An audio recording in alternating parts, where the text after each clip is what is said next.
faithful friends, and welcome back to another Cyberman-focused episode of the Hit or Miss Doctor Who podcast. This week, we're in the 26th century and find the metal menaces hiding on an Earth freighter with deadly plans for Earth. I am your regular host, Mike Wilson, the captain of this podcast, and thus, I suppose, God help me, the Beryl Reid of these proceedings. Okay.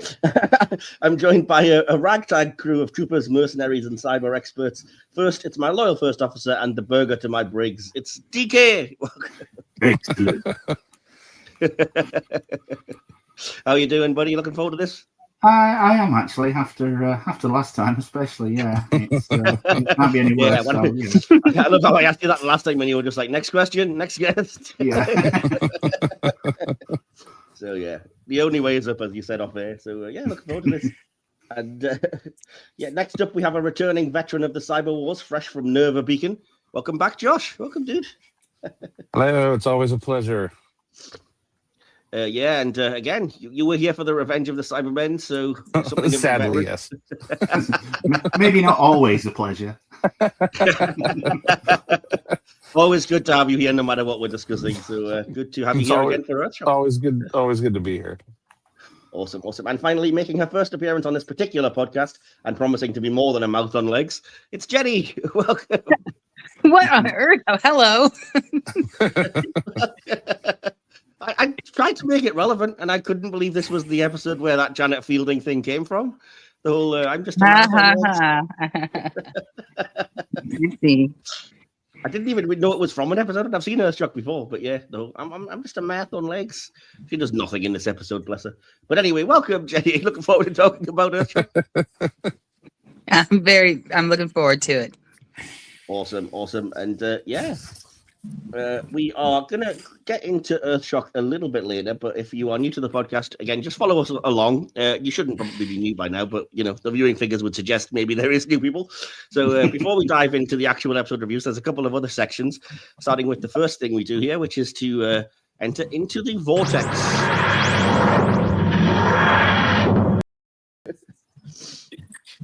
Right. So, well, Joshua and DK, you guys have been interrogated to death, but Jenny, I did briefly mention off air, I get a chance to grill a new guest, which is always good when you come on here for the first time. So I have all of the kind of usual Doctor Who related questions to attack you with, as I desperately shine 4 lights in your face and tell you there's 5 of them.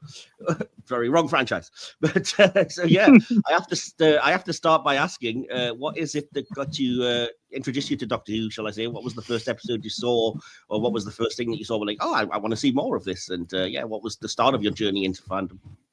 Okay, so a lot of people get jealous when they hear my introduction to Doctor Who because it was the perfect introduction to Doctor Who.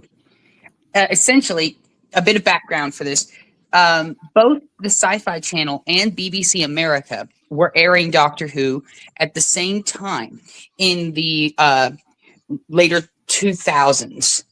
And Sci-Fi got rights to it first, but they got the syndicated butchered versions of the show to where they would cut out a load of it so that they could fit commercials in. And so that was not the right way to go. But when BBC America had it, they got the full uncut versions and they aired about a year afterwards. And so it was 2007 and they were about to start airing season 2 or series 2 with David Tennant. And so on, I believe it was the day before Memorial Day. It was a Sunday. It was May 27th, 2007. They had a full marathon of series 1 with Christopher Eccleston. Wow. Nice. And I got to watch every single episode of series 1 and I was 9. Okay.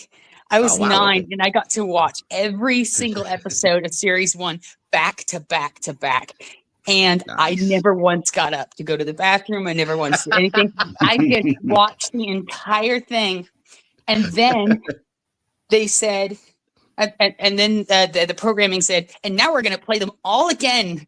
And I was so excited.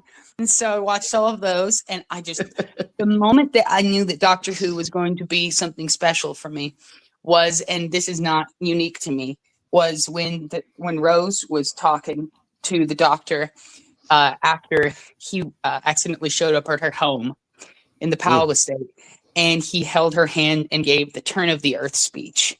Oh, That nice. was the moment that I just thought that, yeah, I love this show. I'm never letting go. And I mean, then series 2, 2 episodes, 2 new episodes came out every single week. So I got to watch series 2 in about a month. And then series 3, I got it on DVD, watched it in about 3 days. And so I caught up to Doctor Who as a kid in less than a year and a half before series 4, which was the first series that came out while I was watching. And nobody knew what it was when I went to school, because I was in Texas, right? And so nobody had any idea what this was. So Doctor Who felt like this secret show that was so wonderful, but nobody really wanted to hear about it either. And so it was great. And my mother, she did great things for me, because there was no way to get merchandise for the new show back then unless you had a friend who would send it to you. And so she paid exorbitant amounts of money that we did not have in order for me to get like a flight control TARDIS, one of those TARDIS play sets, a 10th Doctor, and a remote control K9, all sorts of stuff. And I got a Doctor Who magazine. It was the one with David Morrissey and David Tennant on the cover for the next Doctor. And I cherished that thing for about 7 years. It's like the only one that I could get my hands on. And so I utterly love the show. Nice. So, I mean, I kind of have to ask, we tend to ask, do you have a favorite particular episode? I know it's a big question. And maybe, we tend to break it down and say, do you have a favorite classic and a favorite modern? I'm not sure how kind of, au fait you are with the classics. I think vaguely that I can remember having some conversations with you about them, and you've seen at least some of them. But so what are your favorite classic and new Who episodes then, shall we say? I've seen every single classic episode of Doctor Who multiple times, except for one. I'm saving it for a rainy day. It's The Smugglers. I'm not seeing that one, but I've got an extensive collection. Now, there's a difference between my favorite and what I think is the best. Okay, now, fair enough. The best Doctor Who episodes are the ones which I think demonstrate the form of it all, how it should be done. And the two that come to mind are the Power of the Daleks and the Keeper of Traken. Those two episodes are ones which really demonstrate how best to write an episode of Doctor Who. If it's 6 parts, it shows the perfect pacing. If it's 4 parts, it shows the perfect setup, everything. I think for the modern series, my favorite would have to be Last Christmas. Wow. I thought I was the only person that liked that episode. Well done. Oh, no, Last Christmas was an episode. You see, I thought that I'd seen all the Doctor Who that I was ever going to rate as my favorite for years. And then Last Christmas comes out, and it's more the tone of the episode than anything else. The tone is this sort of nightmarish, candy-glossed fever dream. And it has this sort of feeling about it that I don't think I've ever seen any other episode have before, especially the scene where Clara's in the dream with Danny and she keeps erasing the chalkboard and it says, "You are dying." That is one of the greatest marriages of the saccharine and the shockingly, horrifying. And that's what I think Doctor Who does best.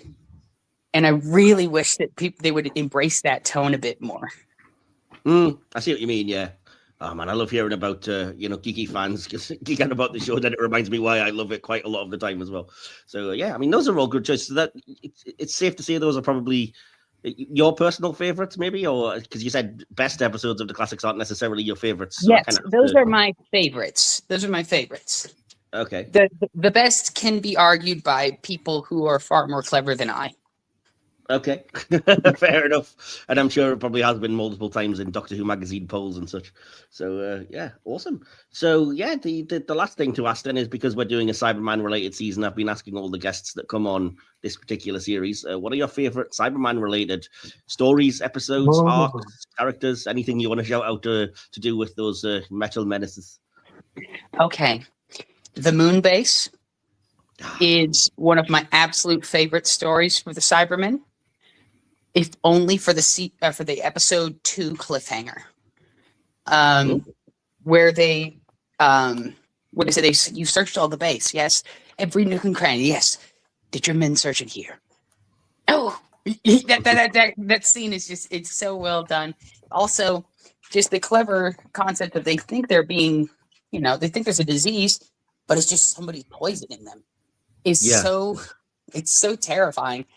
But and I'll get into this later. There's not a lot of really good Cyberman episodes. There's a lot of good episodes that happen to have Cybermen. Right. And what I mean by that is that there's a lot of Doctor Who episodes that if you replace the Cyberman with a different villain, it would not work. Or no. And that's how you know it's a good Cyberman episode. But most of them, you could replace the Cyberman with some giant zombie horde, and the episode would run the exact same, which means that you never needed the Cybermen, and you're only using them for their, iconography. And that's why my absolute favorite Cyberman story, besides I want to say Genesis of the Cybermen, but it's World Enough in Time and the Doctor Falls. Besides that one, is Rise of the Cybermen and Age of Steel. Oh, wow. Okay. Cool. It's the only new series episode that properly, delivers on the promise of what the Cybermen were built up to be in the classic series.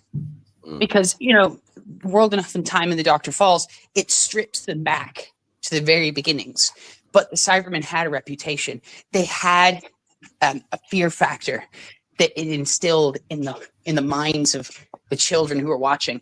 And when those adults grew up, they said, this is what was in my mind when I saw these episodes. And that's why I love this two-parter, because it feels like somebody watched The Invasion. It's stuck in their brain, and they said, I'm going to do it, but it's going to be terrifying this time. And, it was. But yeah, enough rambling from me, and I think I have something else to talk about this week. We would normally go around and ask everybody another question, but we'll save that for another day, because we have news, which will be old news by the time I get around to editing and releasing this episode. But I kind of thought, maybe I bring it up and we talk about it in the Enter the Vortex section and have a bit of a roundtable. Give Joshua and DK a chance to chime in with their thoughts on this, because I haven't really asked you about this yet. So if you are unaware, we've had a new episode recovery, a missing episode recovery from the Daleks Master Plan. Episodes 1 and 3 have been found and they're on their way. They probably will have already been on the iPlayer and probably watched by the time this goes out, but very exciting stuff for Doctor Who fans. I'm sure you're probably, if you're listening to this, aware that there's lots of episodes that were wiped from the BBC archives, and there were several 95, I think, still missing. We've just found another 2, and 2 from a big story that had a lot of missing episodes, and very, very exciting times. Like I said, there was lots of excitement in our Discord group and among Doctor Who fan groups. So, DK, what did you make of this when you first heard that we've now got the Daleks Master Plan episodes 1 and 3, and are you looking forward to watching them? I am looking forward to watching them. I speak to a friend and regarding Doctor Who quite some time, and they're always talking about, they found new episodes. The rumors are they found these new episodes, and so they came to me with this news and just said, they found some new episodes. I'm like, yeah, because they say that often, and it never happens. And then I think the next thing I heard was it was you on Discord sending me the news. I was like, oh shit. So, yeah, it was kind of a boy cried wolf situation. So when I actually found out it was real, it was really good. It was really good. So can't believe it. I just imagine the people at 2 Entertain just sat around rubbing their hands with glee. Yes, I don't know what's happening with physical releases or anything, but I do know, like I said, they've said they're going to put it on the iPlayer over Easter weekend, so I'm personally going to be fine to be able to jump on and straight watch it. But you guys are all not in the UK, so I'm not sure. I'm assuming there will be ways and means to watch it. You probably all will. I just assume because there's this page which popped up about 8 months ago, which has been uploading full classic serials, and now it's uploading orphan episodes from the 60s. I just, and it's an official BBC channel, and it's only available to Right. Americans, which means that it's probably replacing the need to have it combined with some, with the other seasons of the show to maybe make rights issues a bit easier. And I could totally see them releasing that on Easter. But if not, That's we fair have enough. our way.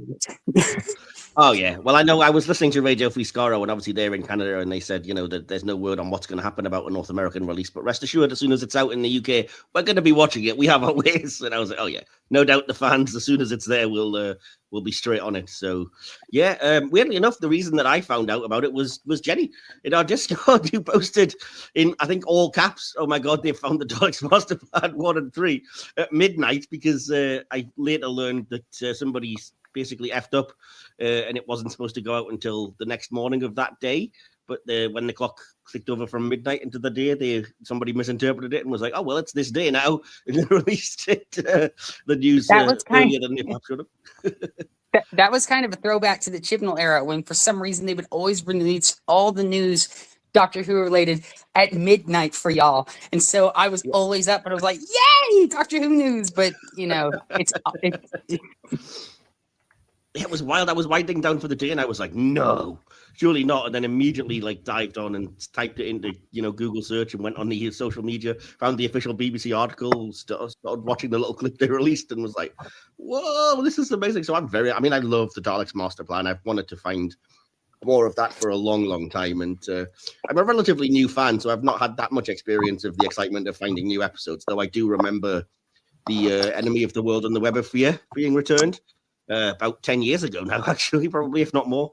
I think it was more, actually, because it was 13 years ago. I think it was the 50th anniversary year. So I was here for that, and that was exciting. But Daleks Master Plan is kind of the holy grail for me, that I'm so pleased that we have another. I mean, it's not, the whole thing. We've got 5 episodes, 7 still to discover if we can. But if not, hopefully we're close to animating it or something. And I'm just so excited to see those 2 episodes, because I'm a big old nerd for that kind of thing. So yeah, I mean, I know the answer to this already, Jenny, but you've been geeking out about this. You're pretty excited as well, yeah? Yes, I am. I'm very excited. I think my favorite thing about it is the number one clip that I wanted to see was the first one they released, which was William Hartnell eavesdropping on the Daleks, and then straight down the barrel of the camera, he's just like, "Daleks!" And you're like, "Oh no." Yeah, it's so great because we actually get to. We triple Katarina her screen time because she's a companion. She's a full-fledged companion. I should know. It's in my reference book I have. Oh well, then that's definitely. Yeah, I'm very excited to get to actually know her as a companion, because just listening to the Mythmakers and to sections of Dalek Master Plan is not the same as actually getting to see the character interact on screen. So that's the thing I'm excited most for.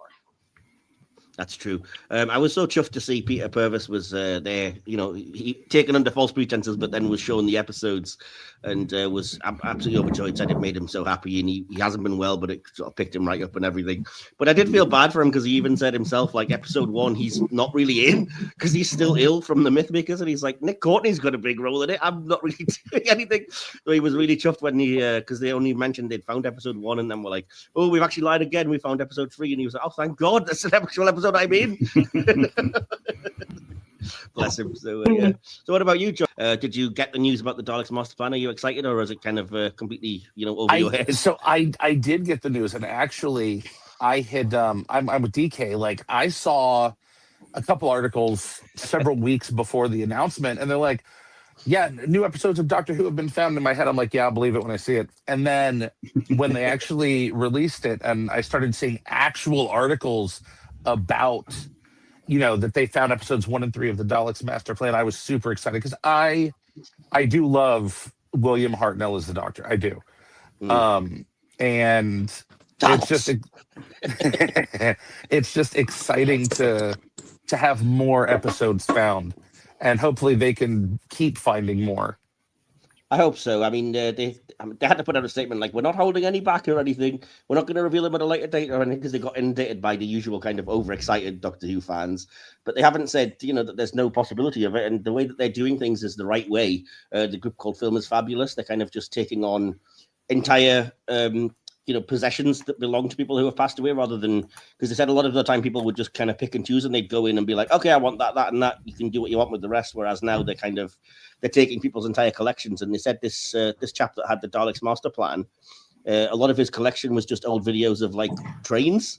Train spotting stuff and railways and stuff, and they were like, nobody else would care about that, but somebody somewhere will. And it's kind of sweet to be able to know that, even after this guy's gone, his work is preserved. These like home videos of trains from over the years and stuff. And I'm like, oh, even though it's not something that interests me, it's still kind of sweet to know that. And that is the best way to to loosen these fans, I think, that have got the Doctor Who stuff, is to say, we'll take care of your entire collection and it'll all be archived. So yeah, fingers crossed we can get some more. You never know. There's still 95 out there, I think. So time will tell.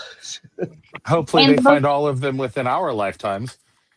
And the most interesting thing practically about the missing episodes is that for years we thought the only way that you could recover a missing episode was to find a copy that was made for international sales. But it turns out, and I watched a great Josh Snares video about it, and I listened to the podcast for the missing episodes, which had members of Film is Fabulous talking about it. There were things made called technical review copies, which were copies to test that the 15 millimeter filming process actually worked, so that they could send another copy overseas. So these copies never left Great Britain, which means there's a potential that every single missing episode is still out there. So yeah. Right. Well, we'll close that discussion down there, because everybody's probably bored stupid, but hopefully not too much, and hopefully we're all geeky enough to enjoy the conversation. But we're going to move to the next section of the podcast now, then, which is the section that gives the podcast its name, and that is the hit or miss section. How I hate these hit or miss performances. Again, we have all kind of done this before. We've done hit or miss Star Trek or Doctor Who episodes, so we know what to expect.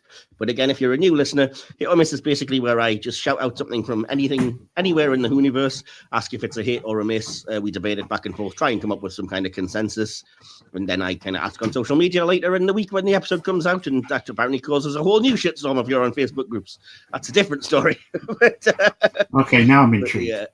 Oh, seriously, if you have a chance to go on Facebook and look in the groups I've been posting them, the sheer amount of arguments that have been caused by me asking, is Missy and is River a hit or a miss? I had no idea either of those things was so divisive, and it has caused so many arguments.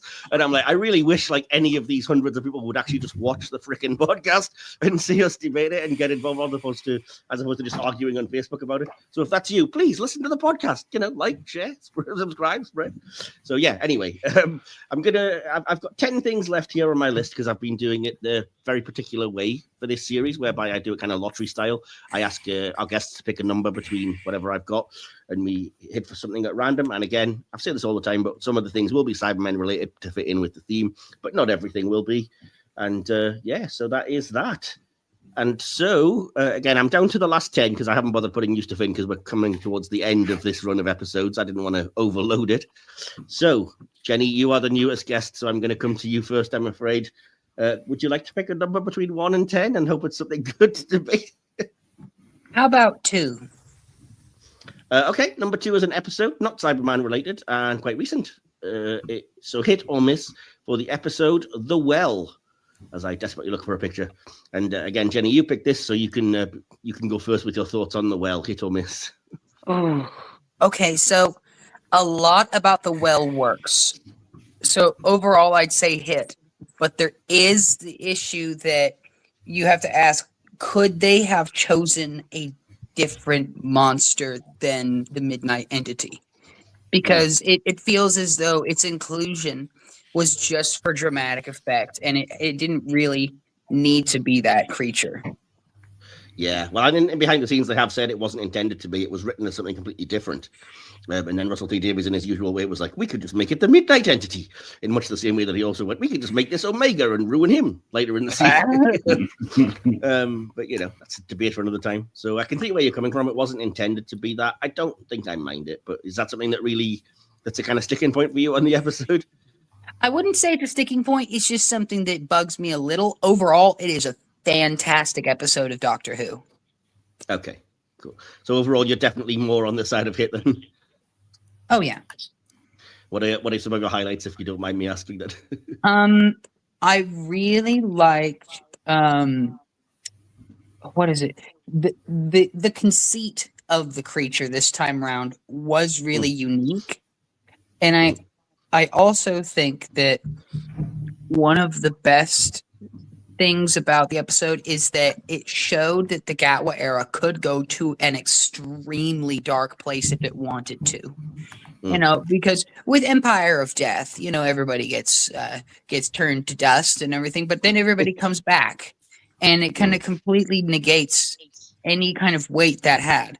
But in this episode, people die in brutal ways, and they don't come back. Also, I love a good Doctor Who episode with an authority figure who is just stubborn, won't listen. The one played by Christopher Chong, I believe it is. You know, he is just the absolute worst, and he causes so much chaos. And that is when Doctor Who's at its best, when the Doctor is not in control of the situation. And so, awesome. Yeah, no, all fantastic points, and I would echo every one of them, but it's not my turn, so I'm going to come to you next, Josh, and ask, have you seen The Well, and would you say it's a hit or a miss? I have seen The Well.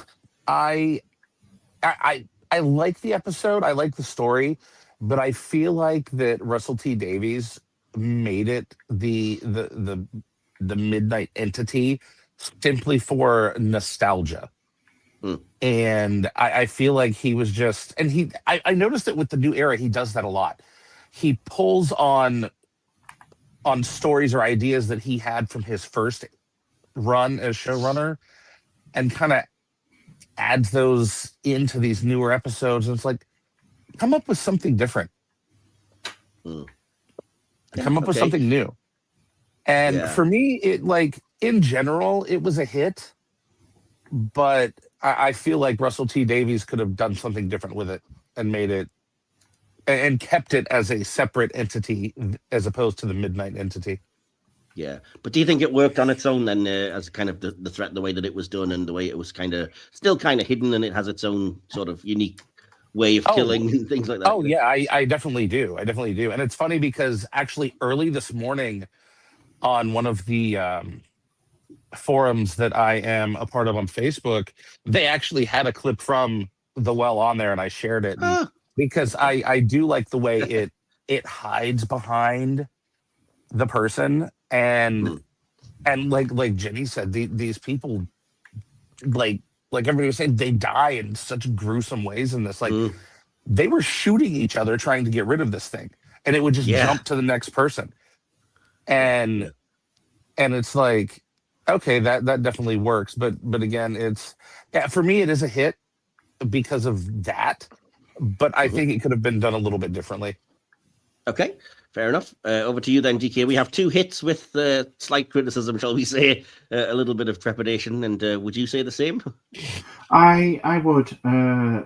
It's a fantastic episode. It's atmospheric. It's dark. I love the where it goes. But like Jenny said earlier, it kind of felt like, all right, the Midnight Entity is just kind of tacked on, and they didn't need to do that. Yeah. Okay. I don't think I mind it as much as I do, like I said, some of the other things. I think it makes a lot more sense than Omega does at the end of the season, when you have to change everything about the character to kind of fit it in. At least the Midnight Entity, I think it kind of works a little bit better, even though there is a bit of an evolution of that because they're vaguely similar, you know. But other than that, I think I love everything about the episode, much like you guys were saying. I like the atmosphere of it. I like the kind of unique way that the creature is sort of, not there but not there in much the same way. And I think the performances are fantastic, especially Rose Ayling-Ellis, who I think is just fabulous in the episode, and really sells that tension and that kind of nervous energy. And again, a unique kind of cool idea about the idea of, someone being deaf and that being a kind of protective layer against this creature. And I love when Doctor Who goes spooky and it's not afraid to be a little bit horror. And one of my favorite little things about this episode is the fact that at the end, if you pay attention, there's like an extra person on the lift, and so the entity basically did get out, and you're kind of like, oh, it chills me, stuff like that. It's really cool horror movie vibes, you know. So I will say one final thing about the well the well. is that one of the best lines that has so much layered context is when I forget her name. The character Rose Ailing Ellis played. I can't remember her name either. That's so bad of it. At the very end of the episode, they are trying to discuss whether or not to leave her, and then even the doctor turns away from her, and then she says, "Don't turn your back on me." Yeah, and exactly. that line is so powerful because it has two connotations. One, don't abandon me, and two, it's a real problem that in the deaf community where people will just try and hide themselves, whether intentionally or not intentionally, from someone. And I just thought that was a very affecting moment. Definitely. I have the information up so I can confirm the character is called Alice. But, yeah, I also forgot her name. Apologies. And yeah, shout out to I'm not even going to attempt to pronounce that, but yes, Ms. Dunn, whatever that name is, K-O-F-E-on. Sorry. You did a great job playing Shia Costalian, whoever you are, but I can't even begin to pronounce that without buying a vowel or two. And yeah, everyone, I think, was great in the episode. Great atmosphere, like I said. So I think we're all going to see overall hit with that slight issue about, like, you know, the niggling RTD nostalgia, which I don't think is unique to that episode, unfortunately. But yeah. So DK. I will go number 7. Number 7. Oh, wow. It's like you knew. Oh, God. Number 7 is not Cyberman related, but is a character that we literally just mentioned. Hit or miss for the character of Omega. I swear this wasn't planned. It was number actually 7. Are we talking any iteration? I have to, yeah, when I say I mean like the character as a whole, but yes, I kind of did put up the most recent picture as a sort of, you know, clickbaity way of goading you into like, remember the stupid zombie baby? Well, yeah, it's very much like,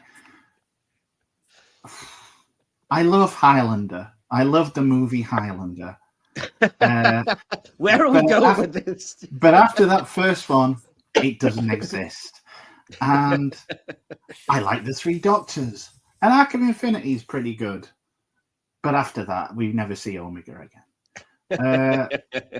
Yeah, I like the character. I like the conceit. I like the fact that, you know, it ties it back to the Time Lord lore. And, you know, you had all the... I mean, obviously, the Cartmel Master Plan relied quite heavily on the fact of Omega being one of the Triumvirate. I like it. I like that there's a, you know, a villain pretty much that's just a bit rankled out of being forgotten in society. And, you know, he's just like, I won't mind you. I like him. I think he's a really good character, which is why, for the life of me, I cannot understand how RTD fudged that up. So it just beyond. It was not good. Yeah, it's just annoying. I mean, I've already said it, but it was literally because he wrote something else and then at one point was like, oh, I could just use Omega here, and then didn't realize you're having to change so much about the freaking character that you really should have just have it be anything else. You know? Yeah, but, and I don't know why he felt the need to do that twice in a row, to be honest. Yeah. What with Sutek the year before, it's just, come on, dude, you are so much better than this. What's going on? Yeah. It's, so where are we landing with that? Because that's kind of the character himself is a hit. The most recent iteration, I can't even pretend it exists to say a miss on that one. It's just it's just not good. That's so fair. Yeah. Three Doctors, Arc of Infinity, although you are looking a bit of, you know, diminishing returns kind of thing, but still. And then it just completely jumps the shark.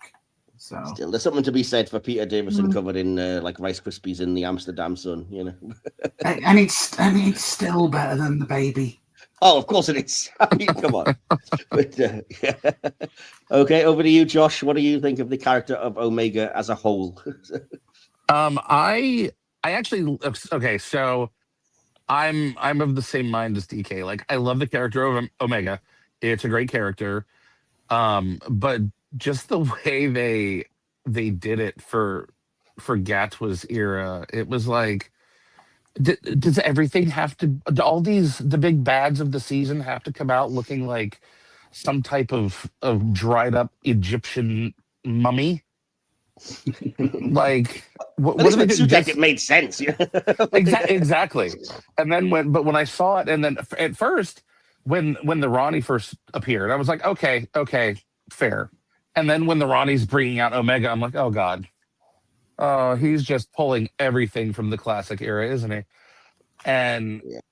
and then when Omega came crawling out, I was like, nope, I'm done. Click. So the character as a whole hit. The character in the modern era, no, miss. So basically the same as TK. Yeah. So, Jenny, I have a feeling this is going to become a recurring theme, but what are your thoughts on Omega as a whole? I love the Omega baby. No, I'm just kidding. Okay. Here's my thoughts. Omega could have been this monster, and I would have been fine with it. If not for the fact that even in the dialogue that they have talking about him, they call him the mad god, that he was bound and exiled. They completely get his origin wrong in the reality war. And the biggest problem with that is you can change the origin if it makes it interesting, but Omega is a sad character. He is a sad character because at first he wants revenge and he wants power because he has been isolated for millennia. And then in an arc of infinity, he wants to just exist in our universe. That's all he wants. And so he becomes relatable because he's lonely and he's homesick. And then whatever the heck this thing was, just tossed aside any of his character motivations. So I will just pretend that the reality war didn't happen. And I will say that the third appearance of Omega is Omega, which is the 49th audio drama in the Big Finish monthly range. In which case, it is a perfect hit. Wonderful. Awesome. Absolutely wonderful. Fantastic. And I mean, I'm not going to say anything any different than any of the rest of you guys, except that I think I was probably more disappointed than anybody because I can't tell you how much I love the Three Doctors and in particular just adore Stephen Thorne's performance in that. I think there is no more blood-curdling moment in Doctor Who than him removing a helmet to find nothing there and just screaming with existential, I'm nothing, you know. But as you said, it's kind of like the entire basis of Russell T's Rani plan is I want to recreate the Time Lord, so I need DNA from a Time Lord. And it's like, you realize the whole point is that Omega isn't physically there. You shouldn't be able to do that. You fall at the first fucking hurdle of your writing. How do you get DNA from someone who doesn't exist? You know what I mean? Not to interrupt, but there was a rumor going on in the preceding week between the Wish World and the Reality War that Peter Davison was going to come back and play a decayed version of Omega. I heard that too. If that were to have happened, that would have been the greatest thing that they could have possibly done. If Russell was completely and utterly devoted to fan service above anything else, he could have at least given us that. Yeah. I mean, it would have been better than whatever this CGI monstrosity, which, again, it's just inexplicable and just throwing a line of dialogue about, he was trapped for so long that he ended up in this underverse place, which is not the same place anyway, and somehow evolved into this giant zombie monster thing. I mean, all right, but why? You know, and it's just, it ruins so much of it. I love that. I mean, all right, but... It takes so much of the character's coolness and motivations, and I was so excited when, I mean, he even used Stephen Thorne's voice from the aforementioned Big Finish audio in Wish World, and I was like, oh, cool, we're going to actually see Omega returning, and he's going to be done well. And then again, it was just yet another CGI monstrosity, and I was like, oh, what have we done? And he doesn't do anything. I mean, he appears for like 3 seconds, gets shot and then disappears back up his own ass. It's just like, what was the purpose of this guy? You know? Yeah, I completely agree. And the thing with them, like, I feel like the entire Gatwa era, they really took that Disney money and just went nuts with the CGI. Yeah. Like with Sutek, I would have preferred something closer to the original Sutek, not 100%, yeah. not a really gigantic version of Anubis that's been latched onto the TARDIS for 50 years. Yeah. No, I completely agree. I mean, I think that was kind of the canary in the coal mine that we were like, oh dear, what's going to happen Idris next? would have like kind of mentioned that, you know, oh, FYI. There are so many different versions of memes of that going around that are just like, so Sutek was there when the TARDIS got shrunk in Flatline and was just kind of cool with it. Just hanging out there as like a tiny, like, you know, 3-inch tall little dog. Okay. Yeah, and when Sutek came out with that and he was like, yeah, I've been here the whole time. It's like, oh, no. So like when House possessed the TARDIS and the Doctor's wife, House was just like, hey, I'm here now. You can... Yeah, right. All right, sorry. or during the Big Bang. Ah! Yeah. or when the Daleks dropped the TARDIS into the molten lava. Yeah, exactly. Like, there's so many things that it just doesn't work. But again, you can't tell Russell T Davies this because he knows best. Personally, and I love Ncuti Gatwa as the Doctor, but I am hoping that when it comes back that this was all just a fever dream. Like, I don't mind quite a lot of the era, but it's his fucking finales, and he's 3 for 3 because I also hated the ending, as I said last time, of the war between the land and the sea as well. So it's like he's had 3 chances to write the end of a story, and 3 times he's fucked it up in the recent era. You know. Before we get into that, just warning: I've not seen that. So yeah, neither have I.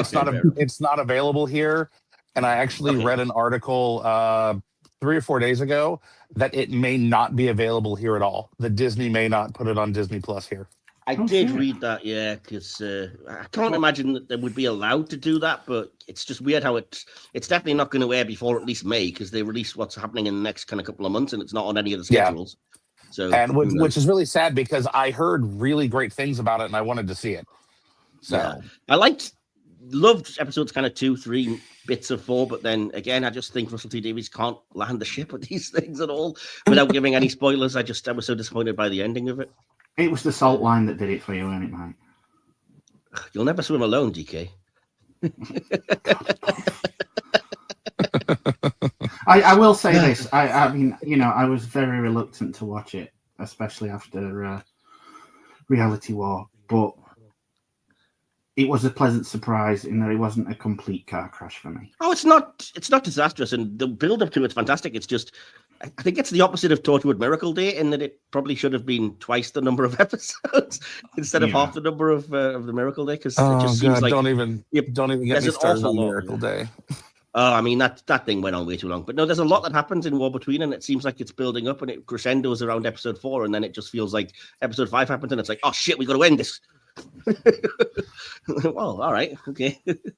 But again, no spoilers because some people haven't seen that. So, as for Omega, like I like Arc of Infinity well enough as well. Like the rest of you, I think at least that gets the character right, and there's some camp factor to it. But I love the 3 Doctors, and so I also have to say the characters I hit, especially when you couple it with the Big Finish stuff. But I also have to say I am not including friggin' this prom night dumpster zombie baby thing amongst them.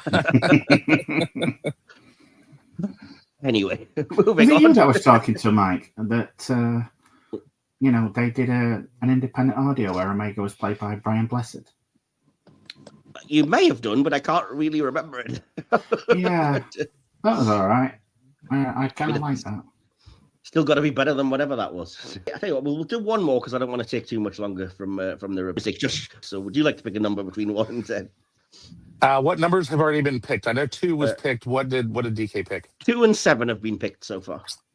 I'm gonna go with 9 because 9's my favorite Doctor. So 9 is good because that brings us back around to theme because that is Cyberman related. It's a Cyberman story. So hit or miss for the 6th Doctor story, Attack of the Cybermen. And Josh, you're up first. Have you seen Attack of the Cybermen? And what are your thoughts? Hit or miss? I have seen it, but it has been so long, I really don't remember too much about it. Like there's definitely certain Colin Baker stories for me that are miss. A lot of them are a miss. And this one in particular, I honestly don't remember, so I can't give an opinion on it. Okay, well, I'll let you, recuse yourself from that in that case if you don't want to commit either way. Although it's not a great sign if you've seen it and can't remember any of it, so Yeah, we'll kind of add that proviso on that's not fantastic. And Jenny, we'll come to you. I know you've probably seen Attack of the Cybermen. What are your thoughts on it? It is one of the better Cybermen episodes from the classic series. I will say that I think that at least the 80s, because I think that when it comes to Attack of the Cybermen, that is a story that would fall apart if you took the Cybermen out of it. It's a story that definitely needs them.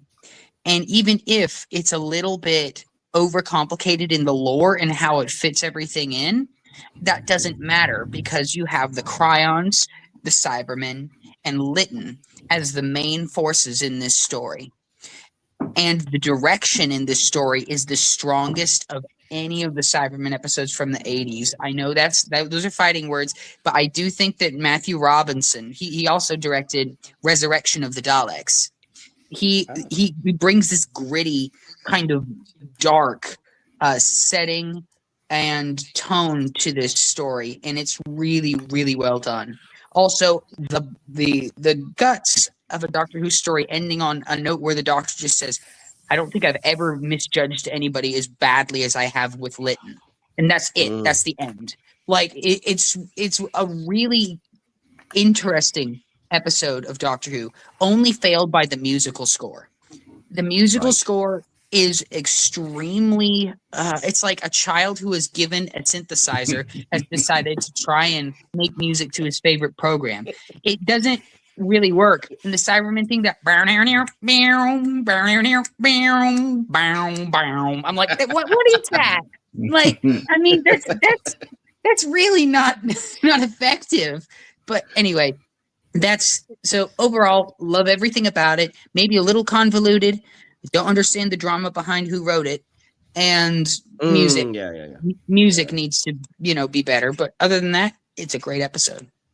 Yeah, because there's controversy about it's credited to Paula Moore, but that's because the writer of it might have been her husband or someone, and then Ian Levine reckons he wrote part of it, but God knows he talks a lot of crap most of the time anyway. So yeah, who knows about any of that? But one thing I will say about, and I agree with Jenny, is the music. A lot of the mid to late 80s Doctor Who episodes had that same type of synth music where it does sound like somebody was just handed an old synthesizer, like, here, play. But yeah, it does feel like somebody trying to kind of capture 50s sci-fi and cybernetic kind of tones and kind of get a little bit wrong. It all goes a little bit too Pet Shop Boys, I think, in places, doesn't it? But yeah, I mean, other than the music, yeah, so that's fair enough. Did I ask you, DK? No, you were next. Weren't you? Thoughts on Attack of the Cybermen then? It's all right. All right, fair enough. It's one of my least favorite eras of the show. So I remember as a kid liking it. I remember as a kid loving it just simply because it was the Cybermen were back. But the amount of lore involved in it was just kind of overwhelming at times. And I think the bloodthirstiness, it was never really my kind of thing about this one. So it's a hit, don't get me wrong. I just think it has maybe a little too many callbacks that is good for it. So I'd say a soft hit for me. That's fair. I do remember thinking at the time, not that I first saw it, it was weird that this must have come out at a time when Tomb of the Cybermen didn't exist because it wasn't found till the 90s. And I was like, how is that not really confusing for everyone? Because it relies so heavily on kind of calling back to that Tomb of the Cybermen episode. And if you're going to get the same dude playing it, have a word. Yeah. Please. I mean, they don't look anything alike anyway. It's kind of pointless and churlish to complain that the Cybermen don't look the same as they do in Tomb of the Cybermen, because of course they don't. They're the 80s ones, But I remember when it actually came out, and there was a big thing being made about Faith Brown being in it, just because she had abnormally long fingers anyway, and everybody seemed to dwell on that. I found that very odd as a child. I don't know why It's they did so that. weird. Yeah. My favorite fact about it is that Sarah Green's in it as a Cryon, which Oh God, that's yeah. only something that people around our kind of age and cultural background will give a crap about, DK. It's But I know like- you'll appreciate that. Attack of the Cybermen and Ghostwatch. That was about Yeah. it, wasn't it, for her acting career? Well, and acting wise, yeah, but she did Going Live or whatever for decade with Philip Schofield and Gordon the Gopher. I have to say, I'll be honest, I have always liked this, and I know it's not popular. But then again, I like Even Silver Nemesis, and I know that's even less popular. But yeah, Jenny, you're gonna have to stop agreeing with me because you're ruining this reputation for us disagreeing quite often. Because I also like this story, and again, I don't think it's bogged down too much in the lore. I always understood it, even when I was relatively young watching it. And I don't mind that it gets a little bit violent and a little bit intense. I think that there's room for that in Doctor Who. I don't love the Doctor going around, executing Cybermen with a gun, but at least they're Cybermen. And I love that this is pretty much the only example that you see of the Cybermen partly converting somebody and seeing the true kind of body horror of that. When Litton's kind of, half, I mean, it looks shoddy because it's 1980s. It looks like somebody's just stuck a Tupperware dish or two to his head and, a little golf ball and a rubber glove on him or something. But I still, you suspend disbelief. It's still quite a gross concept. And it's like, okay, wow, we're actually going there. And again, like Jenny said, the sheer darkness of the Doctor at the end, admitting like, yeah, I was wrong. And I promise never to do it again, but I screwed up. I was wrong about him. So, yeah, and I like all the fun stuff at the start with the TARDIS chameleon circuit and everything, and yeah, all the kind of the guest characters, the partly kind of converted guys that are super strong, work in the mines and stuff, and I think it's just fun. I don't know why, I can't explain it super well, but I would say hit. So where did we land on that? What did everybody say? I think it was a hit. Hit. Yeah, I gathered myself and Jenny said hit, so I'm going to say overall hit because Josh recused himself. So DK, your opinion doesn't matter. So Like it ever did. So there we go. Right, with that out of the way, then, as I said, we'll keep to just those three because we want to get into the actual meat of this episode, which is going to be the episode Earthshock. That's our main Cyberman review for this week. Earthshock, if you're unaware, was the sixth and penultimate serial of season 19 of classic Doctor Who. Spoiler alert, it was the final regular appearance of Matthew Waterhouse as Adric, who sacrifices himself in the closing moments of part 4. It was notable for its high ratings, the deliberately unannounced return of the Cybermen, and the death of Adric, as I said. Indeed, this serial and Time Flight together offered producer John Nathan Turner his highest consistent chart positions. Earthshock was the only serial in JNT's time as producer whose episodes were all in the top 50 of programs watched on British television. So, yeah, unbelievable but true. So, what we're going to do then, we're going to dive into the BTS section to give my voice a little bit of a rest because I've tasked DK with that this particular episode, and my throat's a little bit iffy from my kind of. I'm still slightly, apologies, listeners, I'm still recovering from a bit of a throat virus that I've had. So I'm going to grab a quick drink, and DK, it's over to you if you don't mind for. What is it I call it? We're going to switch on the time space visualizer and go behind the scenes on Earthshock. So take it away. That means that you could just tune in and see any event in history. Yes, that's exactly what this is. No, Doctor, you're kidding. Yeah, no worries. JNT took a now well-known publicity gamble with this serial by deciding that he wanted to keep the return of the Cybermen a surprise. Normally, there was a public gallery overlooking the studio floor at TV Centre, which allowed public viewings of proceedings. For Earthshock, JNT had this area closed during recording, and security kept people out. Nathan Turner also turned down a Radio Times photo shoot to mark the start of the story to ensure this secret did not leak out. The death of Adric was also a considerable gamble, since no long-running companion had ever been killed on Doctor Who before. Special downbeat titles were commissioned for the end of Part 4, making the final part the only episode as of 2025 to have now 2026, to have no theme music and play only silent credits. This is the first Cybermen story which neither of their creators, Kit Pedler and Jerry Davis, were involved with. The story features a very rare occasion where the Doctor not only uses a weapon but also kills with it. Archive footage from the 10th Planet, The Wheel in Space, and Revenge of the Cybermen is shown in Part 2. The clip from The Wheel in Space was actually used to represent the events of Tomb of the Cybermen, which did not exist in the BBC archives at the time. The reason for the third Doctor's omission from the flashback clip was obviously that he never encountered the Cybermen during his original tenure. In relation to this story, the Cybermen's 1985 encounter with the Sixth Doctor in Attack of the Cybermen would have also been part of their chronological past, as would their 1988 encounter with the Seventh Doctor in Silver Nemesis.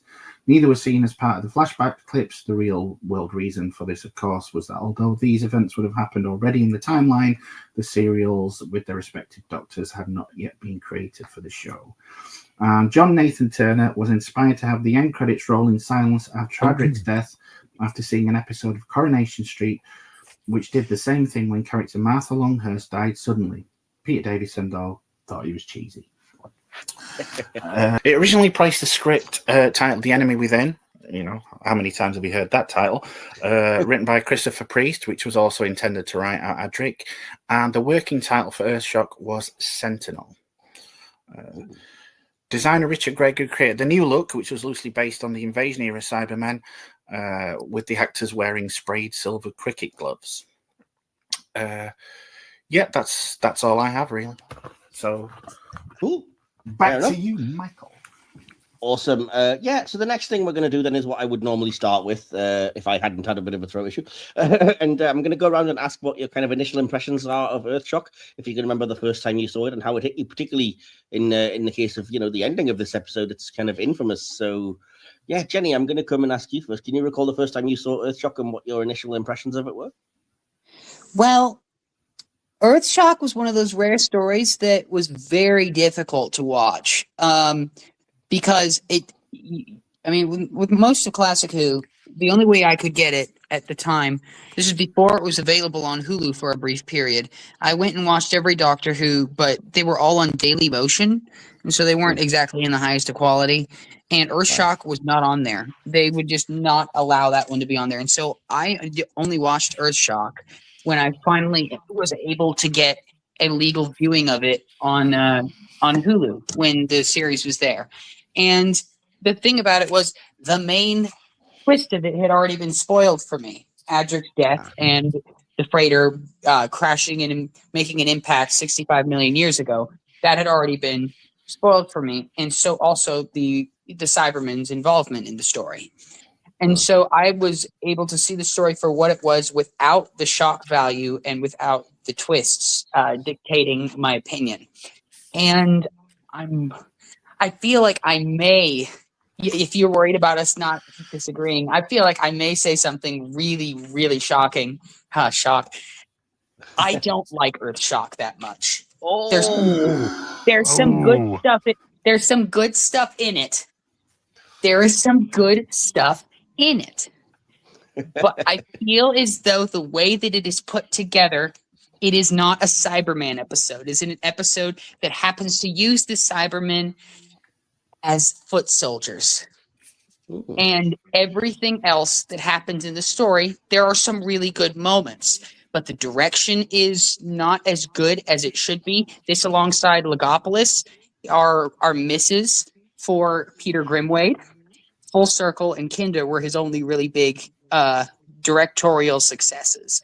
And when I say directing, I mean the blocking is just, it could have been so much tighter with the Cybermen, especially because it looks like they're just strolling in with their outfits. And, you know, it just, I don't know. I have lots of other issues, but I don't know if you want me to get into that yet or to elaborate later.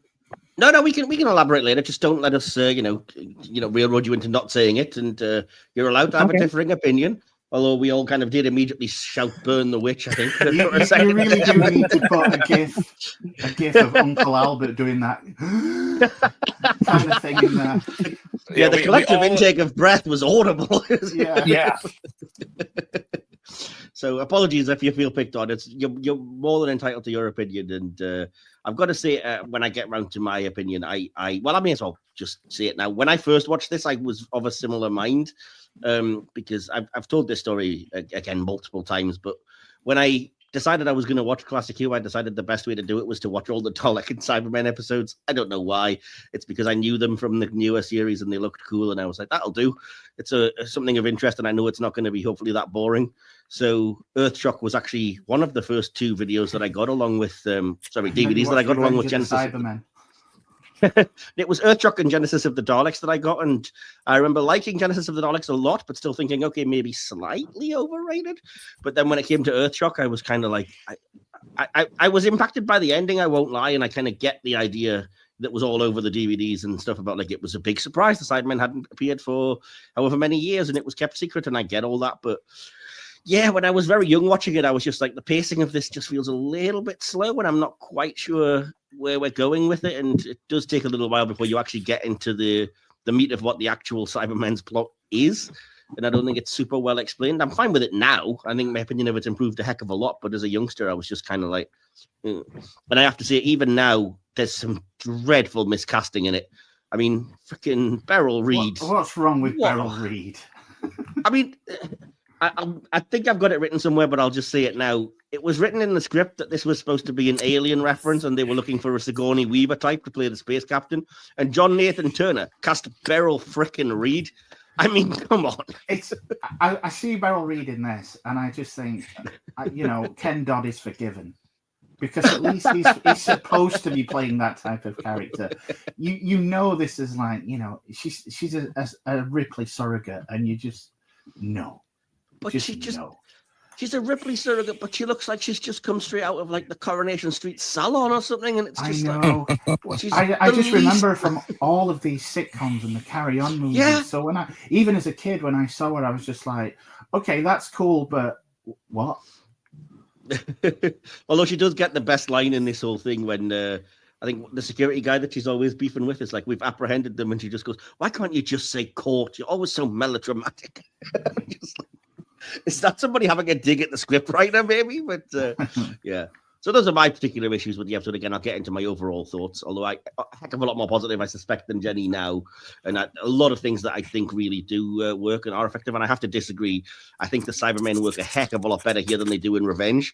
And they actually are like Cybermen, and I like what they do with them. And particularly, I think, in episode 4, the way that they kind of clash with Peter Davison because of the emotion versus lack of emotion, which would, again, be more effective if they didn't keep acting so freaking emotional in the first place.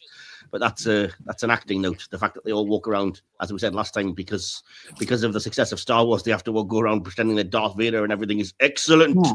Fantastic. Our plan is working, yes. Yeah, and just to clarify, I think Earthshock's script is amazing. I just think that every other aspect of it, besides the music, failed it. Okay. Well, again, we'll probably disagree on aspects of that, but we'll get into it a little bit later. So, Josh, I'm going to come to you then. What was your initial impressions of Earthshock when you first saw it? So, with Earthshock, and actually with Adric's entire story, I saw it in order because I didn't have access to a lot of the classic Who until the Blu-rays started to come out. And they had actually released Tom Baker's final season and Peter Davidson's first season right after each other. So I was able to watch, start to finish with Adric. And I was mortified when Adric died. I was like, okay, this doesn't happen to a companion, at least not in classic Who. Because I really liked the character of Adric. And I do agree that some of the direction for the episode wasn't the best. I do like the design of the Cybermen. The only thing that I don't like is the fact that the bottom jaw, mouth area is clear. And you can clearly see the person's mouth underneath. But yeah. I'm very in two minds about that. I like the fact that it reinforces that there's a person in there, but at the same time, it really does look kind of, ooh, it's a bit school play. Yeah, and actually, and that's what I thought when I was rewatching it this morning. I was like, it does add to the fact that there's an entire human in there, but at the same time, it's like, could have been done a little better. It's the fact that they spray painted the chin silver with yes, yeah, yeah. It was almost very Tin Man from The Wizard of Oz. And like I said, like you and I spoke this morning, I didn't realize Adric was kind of being an ungrateful little prick in the first episode. Like, I want to go home. Take me home. And I can do the calculations. I'm not actually going to use them. I just want to prove a point. Shut up, Adric. Yeah. And just the way Peter Davidson and him went back and forth in this episode, And I know why they did it. It was to have that shock value from the Doctor about how he internally felt bad when Adric died, and this, that, and the other thing. But they could have made him a little less whiny. Yeah. Yes, it's not a great episode, as I said to you off air, for Adric or the Fifth Doctor, I think, in the first couple of parts there. But again, I'll talk about that in a second. DK, over to you then. What was the first time you saw Earthshock, and what were your initial thoughts? I, being an old fat that I am, I actually saw this when it aired, and I mean, just so you know, this aired about a month after I was born, but okay. It aired like 3 years before I was born, so. Anyway, yeah, I hasten to, I was very, very young when I watched it, but I remember being absolutely blown away by it.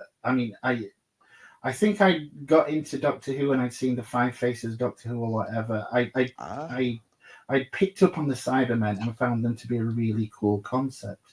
But I think the only thing I'd seen them in at that point was, the one we discussed last time. So we'll leave that. But it was such a surprise when they turned up at the end of the first episode.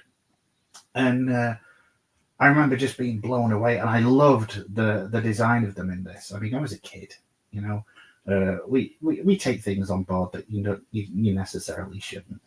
But yeah, I remember absolutely being blown away by the fact that they killed a companion because, you saw Harry and you saw Sarah and they were in danger and things like that. And I kind of developed this affinity because, yes, it was a little kiddified at the start. It was a bit soap opera with the dynamics with, Adric Tegan and this. And to some extent, as you mentioned, Peter Davis acting a bit, childish in parts.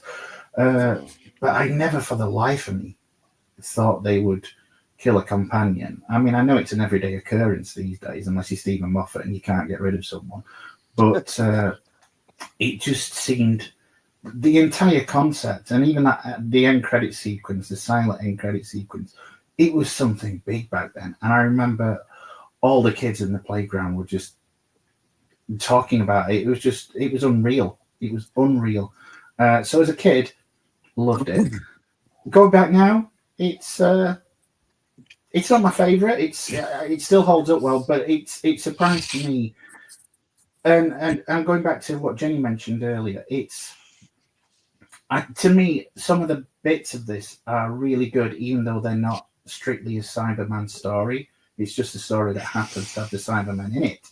So that first episode especially, I still feel that sense of tension that I did when I watched that episode when I was a child. I mean, when we did Revenge of the Cybermen, I was easily distracted by pretty much anything that was going on. But this, even the, Chekhov's lecture at the start, it held my attention, as I would say. So, when I first saw this was, I think this was the part where it made me a diehard Doctor Who fan, this story. Awesome. Cool. I mean, I think we're kind of all coming at it from slightly different places then, which is always interesting. It's going to make for a good discussion. So I'm going to throw the floor open and have a bit, hopefully, of a structured discussion about this thing. And the first thing I'm going to talk about is what Josh has already brought up, which is how the episode starts with the Doctor and Adric's bickering. And again, as I said to you off air, Joshua, I think Nyssa basically nails it with the line, "Oh dear, it's all got a bit silly, hasn't it?" Oh yeah, my word. They're both just insufferable at the start of this story, aren't they? I will say, I think that the argument scene with Adric, where he says he wants to go home, and by the time that the Doctor and Adric make up in episode 1, that is an alarm bell. That is blaring, saying Adric is leaving the show. Like that is that's one issue I had with it, was it felt way too on the nose that the guy who you just forgot to develop for about 4 or 5 stories is now having some really deep character development. That reminds me of Susan Foreman in Dalek Invasion of Earth at the beginning, talking about wanting to belong somewhere when she's never talked about that before. And you're like, wait a minute, we're about to lose Adric, aren't we? You know. Yeah. I think there's a lot of that though. It's kind of like to GK's point as well. There's, if you're kind of savvy enough about these things, there's an awful lot that's telegraphed in that first episode. And you're absolutely right. One of them is like, oh dear, Adric now is suddenly bothered about being a joke and wants to get your attention and whatever else. And yep, that's not going to end well. And then, as you said, the lecture about the dinosaurs and, oh, what happened, Doctor? Well, something like a meteorite hit and they were extinct. And like, why are you discussing this? This is going to become important in some way later, isn't it? So yeah, and like I said, we discussed it off air this morning. It's just, and again, it was so out of pocket in that first episode between Adric and the Doctor from previous stories before, and even for Peter Davidson later, he never really got like that again. Like I had never seen the Peter Davidson Doctor like that pretty much at all, except for the beginning of episode 1. And yeah, no, I agree with Jenny. It's like, okay, something is about to happen to this poor kid.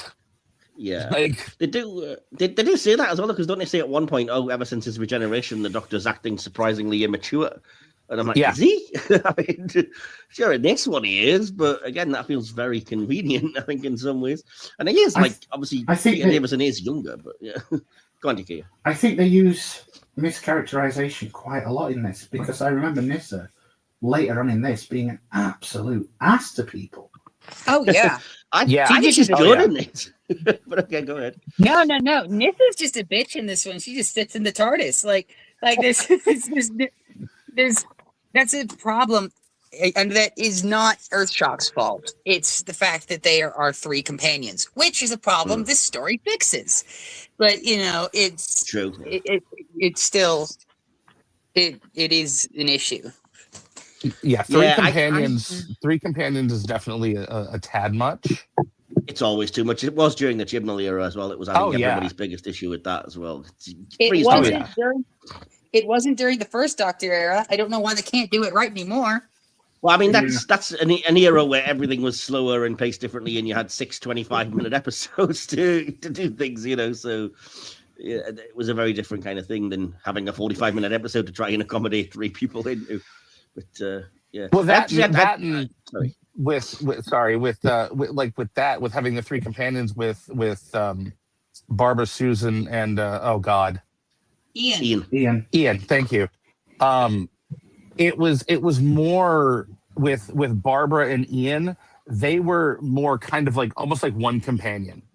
And also, the whole point was that Susan didn't get developed. I mean, that's why Carol Ann Ford left, because she was like, I'm not doing anything. I'm just screaming, grandfather, every kind of couple of weeks. So, yeah. That's true. Anyway.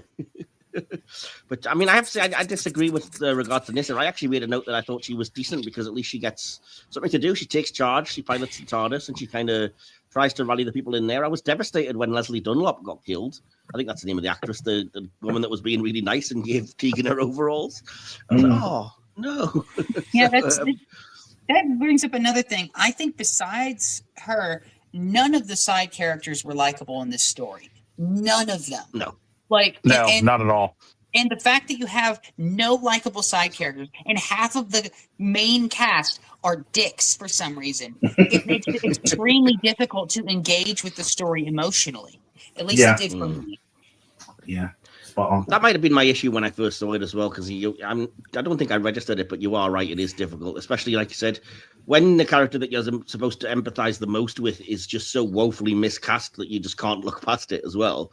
I mean, I know I've already said this, but it can't be emphasized enough. This hard-ass space captain is like, 80-year-old somebody's grandma. It's just like, oh, come on. What are we doing here? And like another thing I noticed with the Doctor, when he's defusing the bomb after the perfectly round hole that's just big enough for his arm to go through, when like he literally was snapping at everybody. He's like, get back, farther. Yeah, the Doctor does get like that at times, but again, that's just one of those things, isn't it? I do have to defend that, because you think about Matt Smith, his Doctor. he's the rainbows and sunshine on the outside doctor. And then I think the first time we ever saw something like this was in Flesh and Stone, when Amy was dying because she was seeing the angel in her mind. And then and then Amy says, "Doctor, I'm scared." And then he says, "Of course you're scared. You're dying. Shut up." And it's just, that's who the doctor is. And I think don't that's be lasagna and all that, I think that's less of an issue with character consistency and more of an issue that the writers never bothered to give the Fifth Doctor a character. So when Sayward came in and just tried to give him something, it was out of the blue. That's the only thing that feels out of the blue. Yeah, that's fair enough.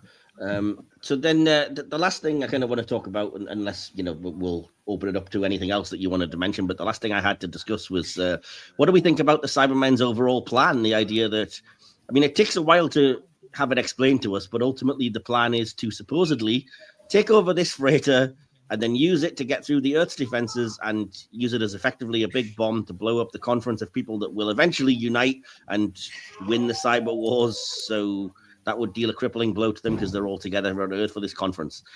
Do we think that sort of works? And what do we make of it? And do we think it's effectively presented? It's not an effective plan because if you kill all the delegates, that will unite them to destroy the Cybermen. Like, I'm sorry, that's a really, really dumb plan. And on 100% agree with Jenny on that one. Yeah. And on top of that, it's like, one thing I did like was the fact that the Cybermen were kind of desperate because they didn't expect the freaking doctor to come in and stop this thing. And so their plan is not really a plan. It's damage control. They're trying to carry out their plan even though the bomb is stopped, and then they try to use the freighter as the bomb and hijack the TARDIS. And that's admirable, but overall the plan makes no sense. I do like the image that Jenny's just conjured in, like the Cybermen's got this really elaborate plan and then the doctor just shows up and it's like, oh, for God's sake. I was going to say that I like that about the story, though. I like that he basically diffuses the first bomb and that you can basically picture them going, oh, well, there again. And I love that they know who he is, that as soon as he's foiled them, it's just like the doctor. And my all-time favorite meme is definitely like, Time Lords are forbidden to interfere. This one calls himself the doctor and he does nothing but interfere. And then somebody's just written, that's it. That's the show. Pretty much. That sums it up perfectly, actually. Yeah. So I do love that, and the fact that the Cybermen have their own little clip show of like, he looks different this time, but it is definitely this same annoying thorn in our side, kind of thing. Which is, I think it was the line they said was, "How can you tell this one's the doctor?" And said, "Even under the threat of death, he has the arrogance of a Time Lord." Yes, absolutely. There's some great lines in this, to be honest. I think a lot of the dialogue. I actually compiled a list of lines that I thought were pretty good. So part 2, androids are just like people, but they function much more logically. That's the doctor in Nissa.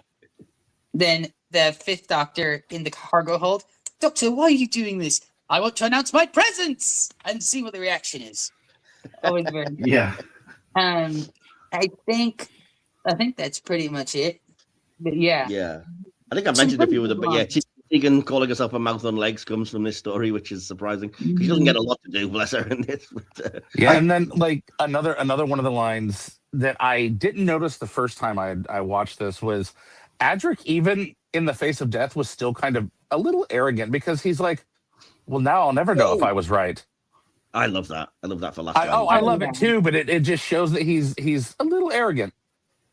I mean, the arrogance, I think, is more at the point where, like, even Tegan and the doctor are like, no, come with us. And he's like, no, go. And, like, he has the chance to escape so many times. And he's like, no, I've almost got it. I'm just going to stick around. I was like, go with Beryl Reid, dude. Beryl Reid is so British casting because it's like I said, if this show was at that point filmed in America, you would get like a proper Ripley surrogate. And it's obviously how they've written her in mind. So in typical British fashion, this pissed off captain, of course she's going to be a comedy grandmother. Yeah. Because that's how the civil service works in the UK. For any of our American listeners, though, this is basically tantamount to them saying we wanted a Sigourney Weaver type and then casting Betty White. I mean, this is effectively what they did. Honestly, though, that's gold. But another interesting thing about Beryl Reid's character, when talking to the captain, and I think this is in part 2 or 3, It's in part 2 where Adric he gets fed up and then he kind of lunges at the captain and says, like, this isn't us. But like realistically, if you were on a spaceship, and you lunged at the captain, you'd be dead. Adric was just trying to speed run his destruction at that point. Like, they're such a motley crew anyway, though. I mean, they disagree with each other all the time. The security chief guy and the captain clearly freaking hate each other, even before he was revealed to be a traitor and then killed immediately for that anyway. Yeah. It's quite clear they don't get along. And then the first officer and the captain are supposed to be tight, but the first officer, then towards the end, is just like, no, you are actually wrong, Captain. The doctor's right. Let's stop being idiots here and all this. And they don't seem to get on very well. In the first place, they're not the crew of the Enterprise.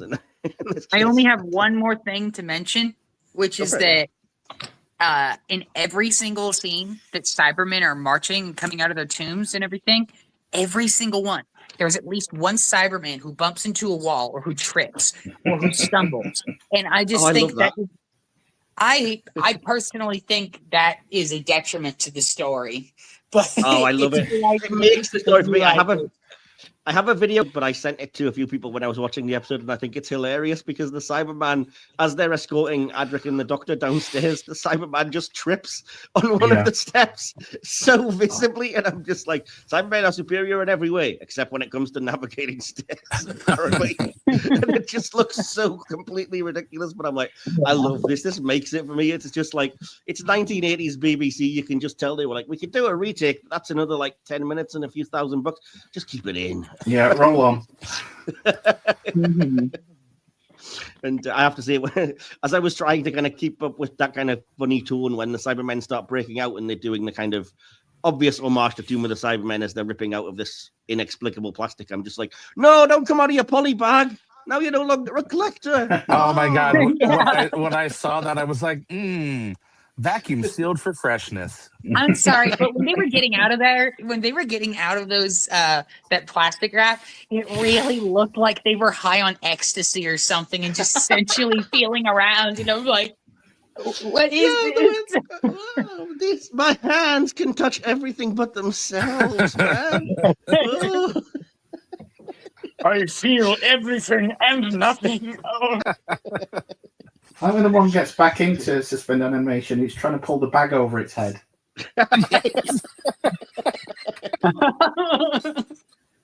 Yep. Oh man. Excuse me, sorry. So the other thing I was going to ask is, what do you guys make of, like, I know it's to kind of preserve the surprise, but what is with the Cybermen's use of androids in this story? Like, that always struck me as a little bit weird. Was that just me that finds that odd? No, it was very odd, and especially since the android, in hindsight, looked like the android from the Orville. Oh, I thought you were going to say, because it is actually, it's later repainted and used as the Raston warrior robot in 5 Doctors, which again is very distracting when you can only see that. And it's even weirder that they, for some reason, they've made these androids like with the body shape of one male and one female for no discernible reason whatsoever.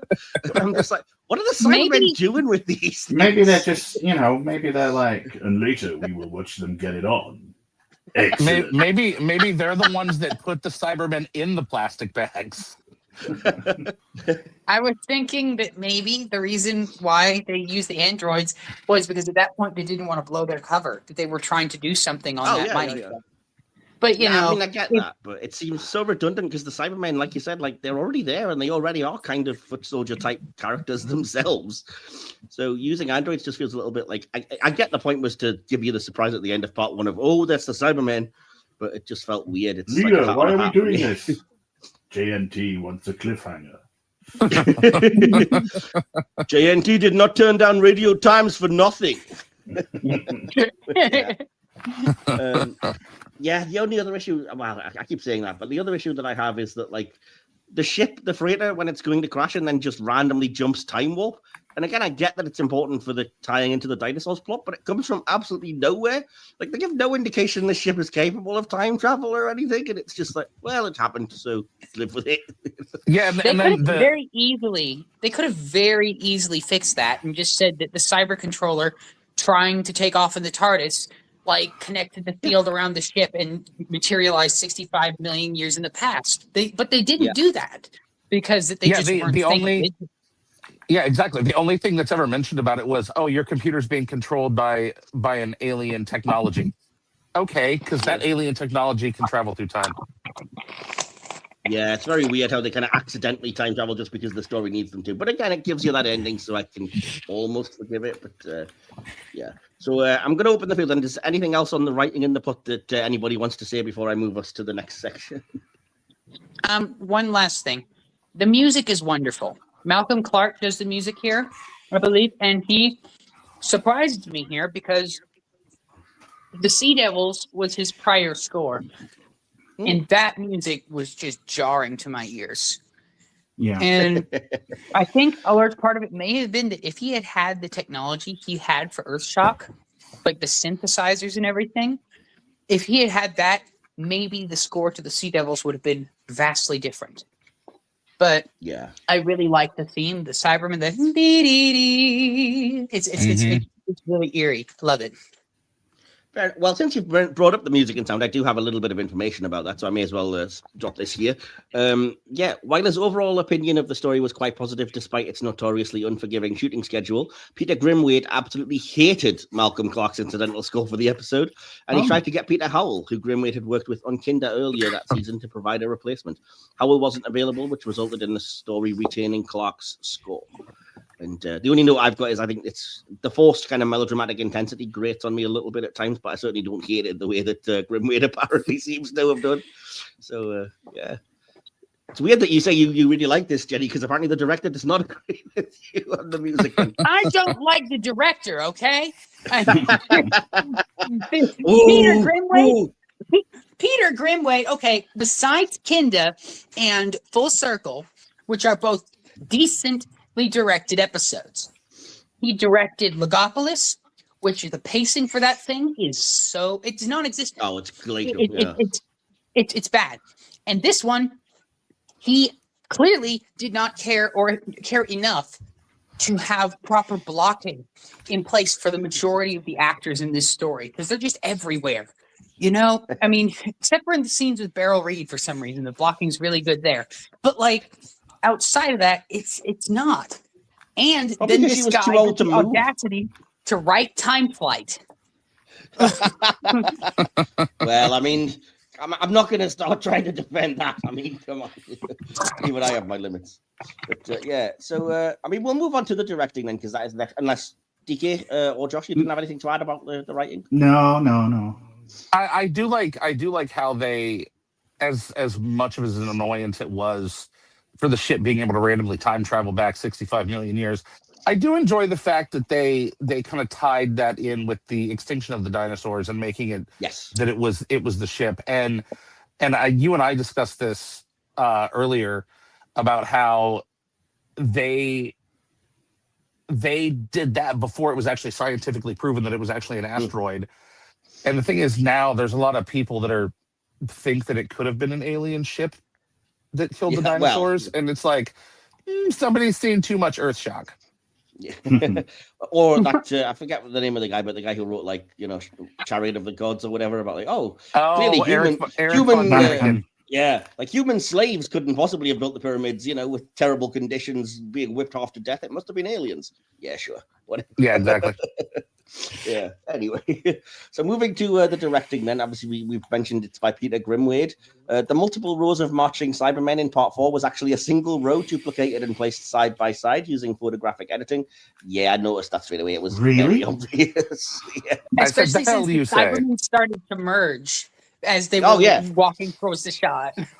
One of the arms is definitely cut off because they've kind of cropped it a bit wrong. Yeah, it's blindingly obvious, but it's 1982, I think. The demands of the shooting schedule caused Peter Grimwade to frequently come into conflict with the cast, Eric Sear would later joke that if the prop guns given to the actors had been real guns, Grimwade would have been lucky to survive until the end of the first day of shooting. And apparently, if Jenny had one of those guns, he would also have not survived. Peter Grimwade, Eric Saywood, and John Nathan Turner were all keen that the serial should try as much as possible to capture the fast-paced feel of a feature film. As a result, Grimwade's final camera scripts were extremely lengthy, with part 4 alone running to 89 scenes, far more than was normal at the time. And I like a lot of the direction of this. I think the action's pretty decent. There's some good like zoom in moments and stuff. And I like the Cybermen bursting through the walls, even though it's an obvious homage. But I do have to say, I agree with you that when it comes down to the big firefight, the climactic sort of gun battle at the end, it is so piss weak. It just looks like it's pseudo, it's sub level, kids in a playground with pretend, fingers for guns kind of stuff. It looks so poorly staged, and it just lacks any of what should be the kind of tension and the impact of it. So, any thoughts from any of you guys on the direction at all? Then, I think it definitely could have been done a lot differently. And I, like Jenny said, the blocking for most of it is complete shit. And the thing with me, where like what you guys know, I do films and stuff, and when I watch stuff, especially older Doctor Who, I'm like, oh, that could have been done so differently. That could have been shot or staged way different than that. And it's like, I forgive. It's the 80s. Nobody cared. Yeah. But yeah, I've been blocking that bad since I watched the Gatwa era. Yeah. I really need to do some more studying of directing for a film kind of student of sorts. I'm not au fait with directing as such. I'm more about the mise en scène and the acting and stuff. So blocking is a mystery to me, but I'll take your guys' word for it that it wasn't very good. So fair enough. What about you? It had a few good shots, but that was about it. That sounds like faint praise to me, Joe. So DK, what about you? Any thoughts on the direction of Earthshock? It was competent enough. It was adequate. It could have done a lot better. It could have been a lot tighter. That tension that I mentioned in that first episode, that was despite, I believe, the direction, and I think it only kind of, in my opinion at least, it only kind of went downhill a little from there. As you say, the gun battle, holy crap. It's classic Doctor Who. It's never going to be Scorsese, but still. Yeah. There's always something that takes you out, because in the first part for me, I really wanted to feel the tension, but I was just so distracted by the fact that the 26th century kind of, mercenary troopers all just look like they'd been to Halfords and bought paintball gear. It's I believe I could be wrong. Cliff Chapman's your best one, but I believe they were reused from Blake 7, those helmets. Wow, that's true. That's amazing. I will ask Cliff Chapman that at a later date. I could be wrong, but it's just it sounds plausible. It does sound plausible. Yeah. Fair enough. In that case, I'm going to move to the acting, because I don't really have a lot to say about that. And we've mentioned a lot of it already. But I do have to mention, as I've said, Captain Briggs was written as a Sigourney Weaver type in the script. Everyone was baffled by John Nathan Turner's decision to cast Beryl Reid. It's agreed that Reid did a good job, even though she didn't match the character in the script. Reid also struggled with the dialogue. She asked during recording if warp drive was off Earl's Court, and later called it a strange experience. I mean, come on. What can you say to this except what would you think? I don't know. When you say story like that, I just think legend. It's just like I would be so a combination of both amused and yet really annoyed if I'm on set with this woman who's just like, what's this warp drive nonsense you're talking about? Like, oh God. But acting wise, there's not a lot to say. I think Peter Davison is very rough in the start and then kind of saves it in the final parts. He's very good in his confrontation with the cyber leader. I like Banks as the cyber leader. I'd say if he just showed a little bit less emotion, it would be preferable. But there's a bit of an iconic nature to that anyway. And other than that, everyone else is just pretty competent, I guess. I mean, they don't have a ton to do, as you said, apart from like Adric and the Doctor's bickering at the start, which becomes insufferable. So, any general acting thoughts? I have one. The guy who played Ridgway was terrible. I'm sorry. Yeah. But Yeah, like he was agreed. utterly terrible. And especially his death. It was just so melodramatic. You know, Yep. the guy didn't really. It's like he somehow didn't emote and also emoted too much, and I don't know how else to describe it. You know, I made the same note. I made that his death. I wrote down his death scene is terrible, but I can't put my finger on why. It reeks real bad of bad acting. Yeah. yeah. Oh well. Any thoughts from you, Tiki, on the acting? There are a couple of. I mean, we're going again on from Revenge of the Cybermen with the emotional Cybermen, but there are two which really bugs me. One's at the end of, I believe, episode 3, the cliffhanger, where he's talking to Davison, and I can't remember what he says, and then his inflection goes up at the end, like "Doctor," and I just think, "My army awaits, Doctor." Yeah, but the way he says it, it's just like, "My army awaits, Doctor," and I just think, all right, calm down. And you sounded fully Mary there. "My army awaits you, Doctor." Yeah, and then there's the one earlier where it's in the bomb and they're trying to, get through the frequency, and he's telling his subordinate, and the subordinate says, "I can jam it," and the cyber leader goes, "Hurry!" And I just said, "Oh, for God's sake, seriously?" Oh, man. He does come off a bit Zap Brannigan at times, especially when it's like, "But leader, you will be destroyed." "I will not be destroyed. I will be gone on my own little ship." Yeah. So the next thing then would be to talk about the VFX production. So there's some bits and pieces that I thought were of note here. First of all, one of the android costumes I mentioned would be repainted and used as the Raston Warrior robot. I don't know. The Cyberscope prop was built using parts the model maker had scavenged from the Nostromo set constructed for Alien, weirdly enough. Similarly, the digital readouts on the device flash up a random series of numbers, which were also seen on the monitors of the Nostromo set. So Alien was clearly on everybody's mind at this point. At one point, the battery pack that powers the radio mic for the Cybermen slid down David Banks's face and can be seen through the perspex in some shots. The solution was to spray the perspex so it couldn't be seen, but yeah, you can still see it in quite a few places if you go looking. It does look a little bit like Madonna's, Madonna's radio mic's falling down, and yeah. It was John Nathan Turner's idea that the chins of the updated Cybermen were left clear so the actors' jaws could be seen. He felt this would reinforce the notion the Cybermen had once been human. We've talked about that. It's a bit of a mixed bag, I think. And I've just literally got 2 notes. I like the Cybermen design, even though the suits are very kind of just a disco, one piece. And I love the scene of the Cyberman fusing with the door. I think that's such a cool idea. And the way that it's kind of pulled off is just an iconic looking shot in this episode. So that's all I have for that. So does anything stand out from the special effects or production design from any one of you guys? So one of the things that, like, I love the production design of the Cybermen. I think they're great. Definitely an update from the previous version. The one prop though that once you see it, you can't unsee it for me is the communication device that they had in the TARDIS. It's a voltmeter just without the things plugged into it. It's like, oh dear. You couldn't have done better than that. Just a voltmeter with duct tape over the plastic piece. Come on. So we're going to go around anyway and ask our favorite character moment and line. Let's mix it up a bit. Josh, I'm going to come to you first. Do you have a favorite character, favorite moment or scene, and a favorite line for this? My favorite character for this it's going to be Adric, even though in the first episode he was, like I said, a whiny little bitch. My favorite scene is, honestly, just because it's funny, is when the Cybermen are trying to break out of the cellophane. It made me laugh so hard on the rewatch. But my favorite line, you had mentioned it earlier, was when there was like, "We have apprehended," and she was like, "Can't you just say caught?" Yeah, always some melodramatic. Yeah, that was my favorite line of the whole thing. Perfect. So, good choice. Excellent. Jenny, over to you. Favorite character, moment, scene, and line, if you don't mind. Well, my favorite character, of course, was the Doctor.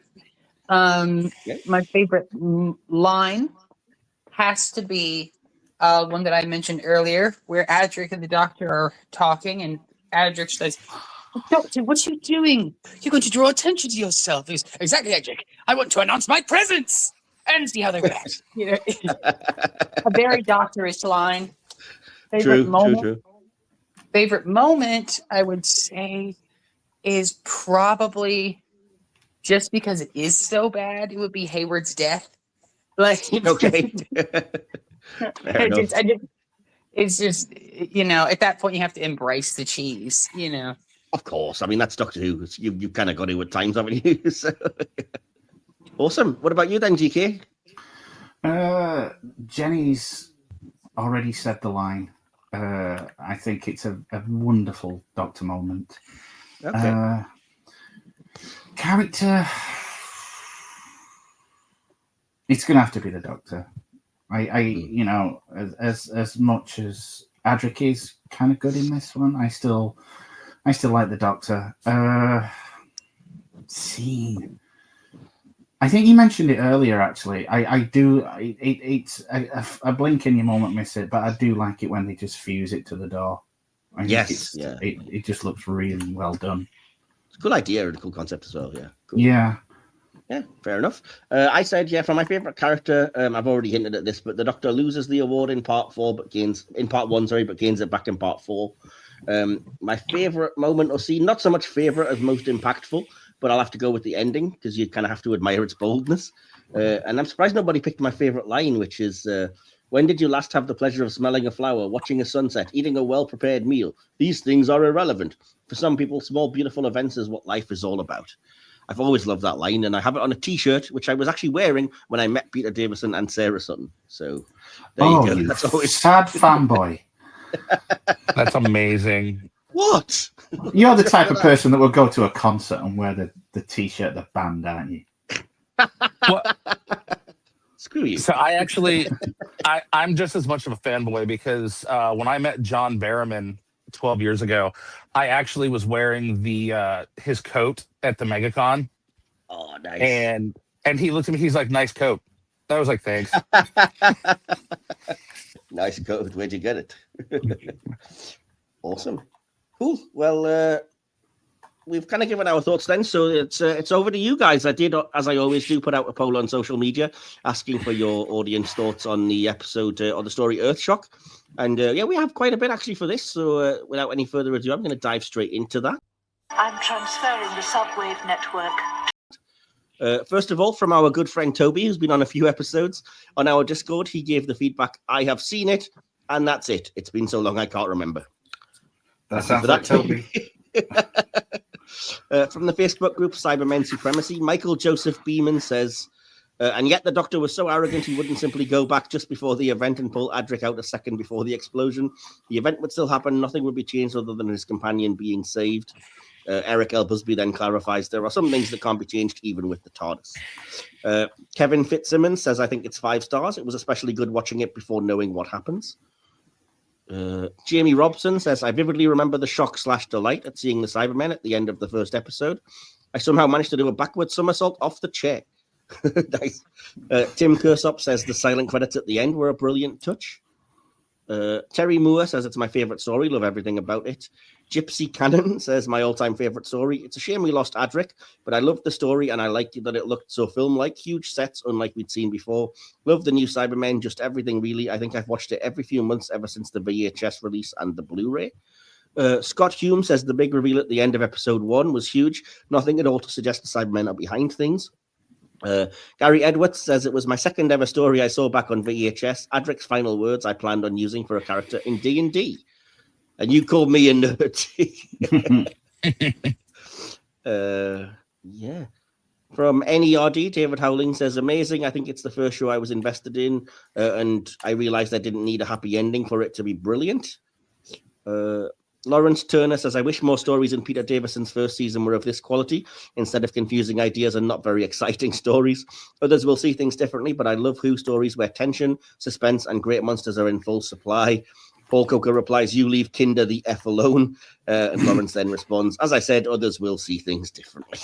So I have one more, I believe, from our... From Blue Sky, Scott E. Taylor 65 says, a good episode, didn't like Adric's death, liked the Cybermen better in this one than in Revenge of the Cybermen. So, yeah. bit of a somewhat mixed bag, I think, but overall mostly positive, surprisingly.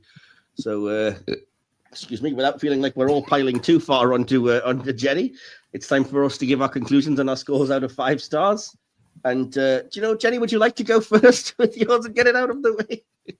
Sure. Okay, so the reason why I'm so harsh on this story is because at this point in time, there are now just as many new series stories as there are classic series stories. The new series is pretty much, it makes up more than half of the legendarium of Doctor Who. And that means that our standards need to be as high for the new series episodes in every aspect. Just they need to be the exact same amount of criticism needs to be given to the classic episodes. And that is in regard to every aspect. And I know they have limitations, but at the same time, I think that everything deserves a fair shot, and that includes the new series episodes. And that's why I'm so rough on the practical aspects of this serial. That being said, I would give it 3 out of 5 stars. Okay. I thought you were going somewhere with that, but okay. So your final score would be a 3 out of 5 for that. For Earthshock. That's not terrible. It's in the plus column, I would say. It's over halfway, so it's more hit than miss. So Joshua, are you ready with the conclusion and a score out of 5? Yeah, I am. I'm gonna go a little higher than Jenny because, again, I actually really love the character of Adric, and I was very sad to see him go. And the only reason I'm not gonna give it a little bit higher than what I'm gonna give it is mainly a lot of it's because of the direction. But I'm gonna give it a 4 out of 5. Okay, cool. That's fair enough. So a 4 out of 5 from Joshua. Anything else, or was that it? No, that was it. Cool. Sorry, DK, my voice is starting to crack. I know the feeling. Apologies. DK, have you got your conclusion and score? I think it's one of those iconic serials. When you look back at Classic Who, it's up there with Genesis. Not quality-wise, don't get me wrong, but it's one of those that do stand out for particular reasons, especially if you watched it at the time. I still get that kind of buzz when I watch this, especially in those first episodes. It's not aged particularly well in some respects, and as much as I love Beryl Reid, it just no. But other than that, I think it was a good attempt at doing things differently to how they've been handled before. Was it entirely successful? Probably not, but I do like the fact that they at least tried something different. And I think, childishness of that first episode aside, I still think it's a really kind of cool and iconic serial. And I'm fully prepared to admit that it's mostly down to feelings from watching it as a child rather than being critical as an adult. But it still gives me the chills watching this. So while it's not perfect, I'm gonna give it a 4. Your feelings are your weakness, DK. Well, yeah. Well, I've known that for some time, dude. Oh. Just bear with. So that okay. So I have a final score, but I'm going to give my conclusion and to everything first. Right. My opinion of this story has improved dramatically since I first saw it, completely out of context. I can now see why it's basically considered one of Classic Who's key texts. The storyline is imaginative and compelling, and it uses both the Cybermen and time travel cleverly, 2 things the series doesn't always get right. The pacing is near perfect, the stakes ramp up beautifully, and what can you even say about the iconic ending? Even without the wider context, I was shocked and emotionally wrought by it. The ensemble cast all feel decently served, the direction elevates several scenes, and while the action isn't perfect, by early 80s BBC standards, it's still pretty good. But it's not all praise from me, I'm afraid. It almost feels unfair to criticize this sort of thing, but futuristic shock troopers who look like they've been outfitted at a branch of Halfords are a bit of an immersion killer. There's also a minor nitpick, though. That's also a minor nitpick, though, compared to the absolutely baffling stunt casting. They were going for an alien-style vibe, but the ship's crew feel less like a ragtag mercenary freighter team and more like the cast of a sitcom set in an old folks' home. It's a shame because the story overcomes a lot of the production limitations, but it really struggles against that one decision. Other than that, I can't let the overly emotive Darth Vader Cybermen go uncriticized, and I could also really do without the Doctor and Adric's childish bickering in part 1. And this is right, it all just gets a bit silly. But overall, I really enjoyed revisiting this. I've got more praise than criticism, and with a little script polish and some better casting, I think it could have been a genuine masterpiece. But even as it stands, this story is bold, ambitious, pushes the Cybermen in interesting directions, and delivers one of the most shocking endings the show has ever attempted. And for that reason, it still earns a very solid 4 out of 5 from me as well. So, yeah. Weirdly, not that much disparity in our scores, but Jenny, you are the outlier with 3 of us giving it the same score, and you just had to be different and go 1 lower. It's not right. Yeah, only to be different. So, putting those together and dividing by the 4 of us here gives you a final score for Earthshock of 3.75 out of 5, which isn't too shabby. I don't think. I don't think any of us can complain, considering 3 of us said 4, and we're virtually there. I mean, hard to argue too much against that. So, yeah. And so, as we get ready to roll our credits in silence over an image of a broken gold badge, just remains for me to thank everybody who's been listening to this.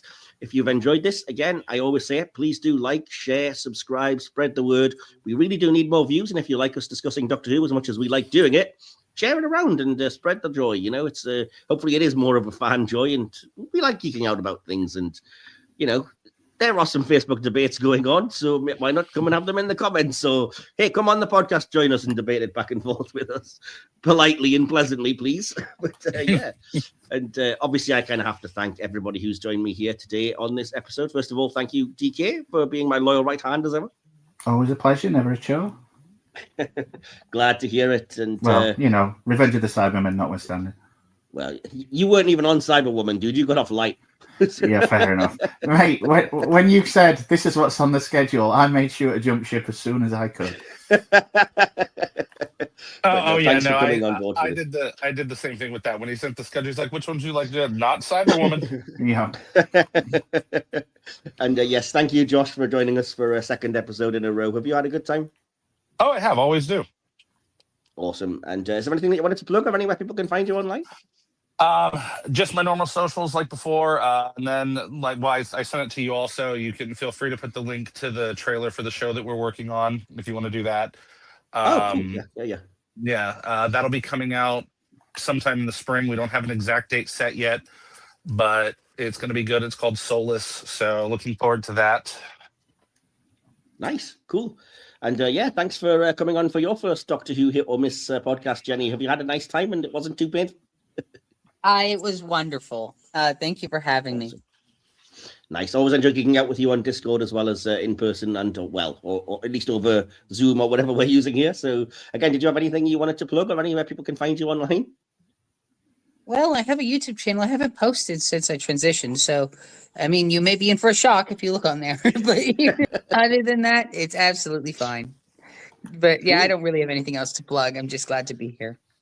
Awesome. Well, again, it's great to have had you on this one. I'm pleased we were able to get you on a Doctor Who one, and thank you for geeking out with us. And DK, I didn't ask you, is there anything that you wanted to plug that's coming up, or anything that you wanted to mention? No, just the regular silver screens. I think I don't know when exactly this is going out. I don't know what episodes will be going out around this, but yeah, always check that out. I think it should be between Labyrinth and Krull, hopefully, of the cult classics. So. Yeah, so we've got quite a few good episodes coming up. Cool. And as for this particular podcast, we'll be back to wrap up this run of weekly cyber stories with a big one next. 2 Masters, another shock death, a timey-wimey colony ship, and the genesis of the Cybermen. You will not want to miss our no doubt bumper review of World Enough and Time and the Doctor Falls. And until then, I just have to finish this Sudoku. Oh no, my cup of tea. Oh, now I'll never know if I was right. Good night.